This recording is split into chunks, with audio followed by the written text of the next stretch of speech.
Muhammad bin Sulaiman Baghdadi റളിയല്ലാഹു അൻഹുവിന്റെ കിതാബ് പറയാണ് ഈ ശേഖന്മാരെ എതിർക്കുന്നതിനെ കുറിച്ചും എനിക്ക് വന്ന ചർച്ചയില് അവിടെ നിന്ന് പറയാണ്. അപ്പൊ എന്റെ ഷെയ്ഖിനെ ഇവിടെ എതിർക്കാണ്ടായ കാരണം, എന്റെ ഷെയ്ഖ് പരസ്യമായിട്ട് ഈ ത്വരീഖത്തിലേക്ക് ആളെ ക്ഷണിക്കുന്നു, അള്ളാഹുവിലേക്ക് ആളെ ക്ഷണിക്കുന്നു എന്നുള്ളതാണ്. അതിനുപോലെ വാദിക്കുന്ന വാദം എന്താ വെച്ചാല്, ഔലിയാക്കൾ പ്രശസ്തരാകാതെ മറഞ്ഞിരിക്കേണ്ട ആൾക്കാരല്ലേ, ആ പ്രശസ്തി സ്ഥാനമാനങ്ങളൊക്കെ ദുനിയാവുമായി ബന്ധപ്പെട്ടതല്ലേ, അപ്പൊ പിന്നെ എങ്ങനെ ഇവർ ഒറിജിനൽ ഷെയ്ഖന്മാരാവുക എന്ന വിഷയം വെച്ചിട്ട് എന്റെ ഷെയ്ഖിനെ പോലെ എതിർക്കുന്ന ആൾക്കാരെ എതിർക്കുന്നത്. ഷെയ്ഖന്മാര് ത്വരീഖത്ത് പ്രചരിപ്പിക്കാൻ പാടില്ല, അവരിലേക്ക് ക്ഷണിക്കാൻ പാടില്ല, ഒരു മുണ്ടാതെ നിൽക്കണം, അതിന് അർഹതയുള്ള ആൾക്കാരേക്ക് ഒന്നിങ്ങനെ ബിഗലാണ്.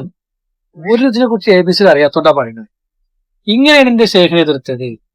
ഇത് വിശദീകരിച്ചുകൊണ്ട് മഹാനവകൾ വിശദീകരിക്കുന്നത് എന്താ വെച്ചാൽ, ഈ ത്വരീഖത്ത് പ്രചരിപ്പിക്കാനും ഈ അള്ളാഹിന്റെ പടപ്പുകൾ അള്ളാഹുവിലേക്ക് എത്തിക്കാനും ആ പരിശുദ്ധമായ ബസീറത്ത് കൊണ്ടും അതിന് ഉൾക്കാഴ്ച കൊണ്ടും ഹബീബ റസൂലുള്ളാഹി തങ്ങളുടെ ആ ഇസ്തിബാവ് കൊണ്ടും അവർ ഏൽപ്പിക്കപ്പെട്ടവർ, മയക്കപ്പെട്ടവരാണ് അവർ.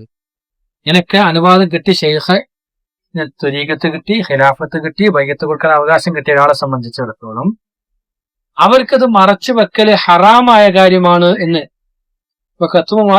ഫവാഇദി അവരെടുക്കലുള്ള അനുഗ്രഹങ്ങളും ഉപകാരങ്ങളൊക്കെ മറച്ചു വെക്കലും അവർക്ക് ഹറാമാണ്.